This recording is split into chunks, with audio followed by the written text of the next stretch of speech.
Welcome to our channel. Today Bible verse in Tamil.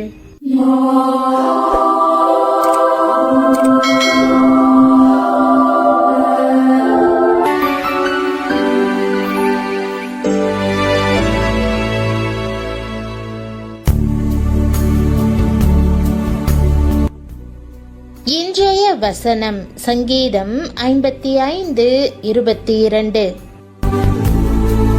கிறிஸ்துவுக்குள் பிரியமானவர்களே, நம்முடைய ஆண்டவரும் இரட்சகருமான இயேசு கிறிஸ்துவின் வல்லமையுள்ள நாமத்தில் உங்களை வாழ்த்துகிறேன். தேவனுடைய படகில் நாம் பயணிக்கும் போது ஒருபோதும் அவர் நம் பாரங்களை நம்மையே சுமக்கும்படி கூறுவதில்லை. நம் கவலைகள் எல்லாவற்றையும் அவரது கரங்களில் முழுவதுமாக வைத்து விடும்போது உண்மையான சமாதானம் கிடைக்கிறது. பிரியமானவர்களே, இன்றைக்கு தேவன் உங்கள் இருதயங்களை பரிபூரண சந்தோஷத்தால் நிரப்புகிறார். கர்த்தர் மேல் உன் பாரத்தை வைத்துவிடு, அவர் உன்னை ஆதரிப்பார் என்ற வாக்குதத்த வசனத்தை இன்று நாம் தியானிப்போம். எல்லா கவலைகளையும் அவர் மேல் வைத்த பிறகு எவ்வளவு சந்தோஷம் கிடைக்கிறது. துயரப்படுகிறவர்கள் பாக்கியவான்கள், அவர்கள் ஆறுதல் அடைவார்கள் என்று வேதம் கூறுகிறது. துயரத்தை தொடர்ந்து தேவனுடைய ஆறுதல் கடந்து வருகிறது.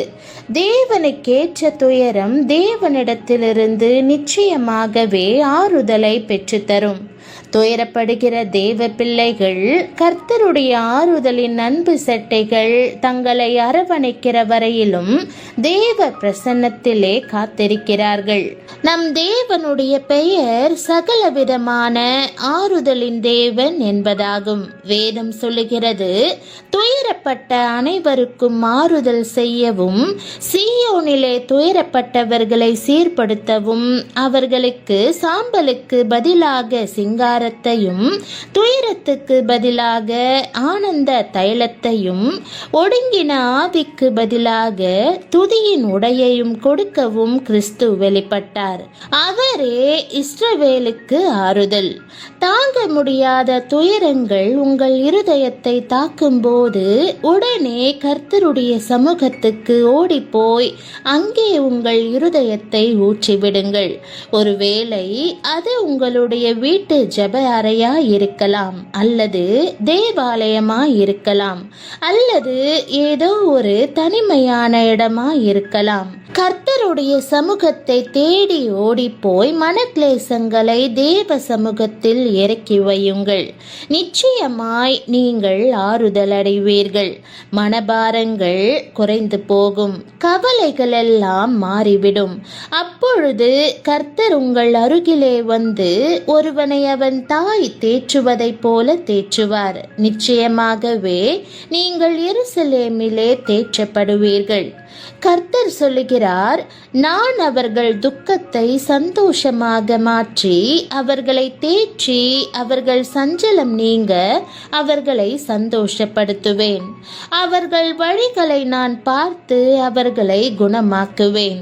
அவர்களை நடத்தி திரும்பவும் அவர்களுக்கும் அவர்களிலே துக்கப்படுகிறவர்களுக்கும் ஆறுதல் அளிப்பேன். அநேகர் தங்கள் துயரங்களை கர்த்தருடைய பாதத்தில் இறக்கி வைப்பதில்லை. துக்கங்களை சுயமாக சுமந்து தொய்ந்து போகிறார்கள்.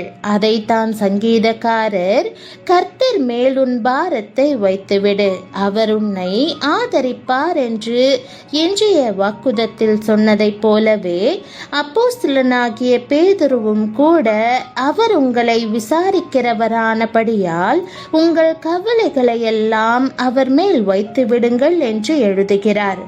துயரத்தோடு தன் அண்டை வருகிற ஒருவரையும் அவர் புறம்பே தள்ளுவதில்லை. வருத்தப்பட்டு பாரம் சுமக்கிறவர்களே, நீங்கள் எல்லாரும் என்னிடத்தில் வாருங்கள், நான் உங்களுக்கு இளைப்பாறுதல் தருவேன் என்று அன்போடு அவர் அழைக்கிறார். ஒரு கிராமத்தில் பெண்மணி ஒருவர் பெரிய வைக்கோல் கட்டு ஒன்றை தலையில் சுமந்தபடி வெகு தூரம் நடந்து சென்றாள். தண்ணீரை கடக்க வேண்டிய நேரம் வந்தது. அப்போது படகு ஓட்டி வந்த ஒரு மனிதர் தண்ணீரை சுற்றி கொண்டு அந்த பெண் செல்ல வேண்டும் என்பதை அறிந்து, என் படகில் ஏறிக்கொள், நான் மறுக்கரைக்கு கொண்டு விடுகிறேன் என்று கூறினார். அவள் படகில் ஏறிய போதும் வைக்கோல் கட்டை கீழே வைக்காமல் தலையிலேயே சுமந்து கொண்டிருந்ததை கண்டார். நம்மில் அநேகர் இப்படியே இருக்கிறோம். நாம் ஆண்டவரிடம் வந்துவிட்டாலும் எல்லா பாரங்களையும் நம் தலையின் மேலேயே வைத்து கொண்டிருக்கிறோம். அவற்றை கீழே வைத்துவிட விரும்புவதில்லை. அவற்றை ஆண்டவர் மேல் வைக்கவும் விரும்புவதில்லை. அவற்றை எண்ணியே கவலைப்பட்டு கொண்டிருக்கிறோம். அநேக பெற்றோர் இப்படியே தங்கள் பிள்ளைகளுக்கு நல்ல பள்ளியில் இடம் கிடைக்குமா, கட்டணம் செலுத்த போதுமான பணம் இருக்குமா, பிள்ளை பாதுகாப்பாக இருக்குமா, அவர்கள் நன்றாக படிப்பார்களா என்று பிள்ளைகளை குறித்து கவலைப்பட்டு கொண்டிருக்கிறார்கள். அதே போன்று திருமணத்தின் போது அவர்கள் ஏற்ற வரனை திருமணம் செய்வார்களா, அது நல்ல குடும்பமாக இருக்குமா, பிறகு பிள்ளை பிறக்குமா, இதெல்லாம் எப்போது நடக்கும் என்று கவலைப்படுவார்கள். தங்கள் பிள்ளைகளை பள்ளிக்கு அனுப்பிய பிறகும் நாள் முழுவதும் ஏதாவது கெட்டது நடந்துவிடும் என்று பயந்து கொண்டே இருப்பார்கள். இருதயத்தை ஏகப்பட்ட பாரம் நிரப்புகிறது. ஆனால் ஆண்டவர், உன் கவலைகள் பாரங்கள் எல்லாவற்றையும் என்மேல் வைத்துவிடு, நான் உன்னை ஆதரிப்பேன் என்கிறார். காலையில் ஜெபித்து உங்கள் பாரங்களை எல்லாம் ஆண்டவர் மேல் வைத்து விடுங்கள். தேவன் அந்த பாரங்களை எல்லாம் எடுத்து போட்டு சந்தோஷத்தையும் சமாதானத்தையும் தரட்டும். தாம் உங்களை ஆதரிப்பேன் என்று அவர் வாக்கு கொடுக்கிறார். அவர் உங்களை பொறுப்பெடுத்துக் கொள்வார். உங்கள் பிள்ளைகளின் வாழ்வை பொறுப்பெடுத்துக் கொள்வார். அப்போஸ்தலனாகிய பவுல், நமது கர்த்தராகிய இயேசு கிறிஸ்துவின் பிதாவாகிய தேவனும் இரக்கங்களின் பிதாவும் சகலவிதமான ஆறுதலின் தேவனுமாய் இருக்கிறவருக்கு ஸ்தோத்திரம் என்று எழுதுகிறார். பிரியமானவர்களே, ஆறுதலின் தேவனால் நிச்சயமாகவே நீங்கள் ஆறுதல் அடைவீர்கள். நாம் அவரது ஆவியின் சந்தோஷத்தினால் நிரப்பப்படும் போது தேவன் கவலைகளை எப்படி பொறுப்பெடுத்துக் கொள்வது என்று தம் ஞானத்தினால் நம்மை வழிநடத்துவார். நீங்கள் செய்ய வேண்டிய ஒவ்வொன்றை குறித்தும் உங்களுக்கு சொல்லி அவற்றுக்கான பாதையையும் திறப்பார். எல்லாமும் லகுவாகவும் ஆசீர்வாதமாகவும் மாறும். நம் பாரங்களை எல்லாம் ஆண்டவர் மேல் வைக்கும்படி இந்த இருதயத்தை இப்போது பெற்றுக்கொள்வோமா?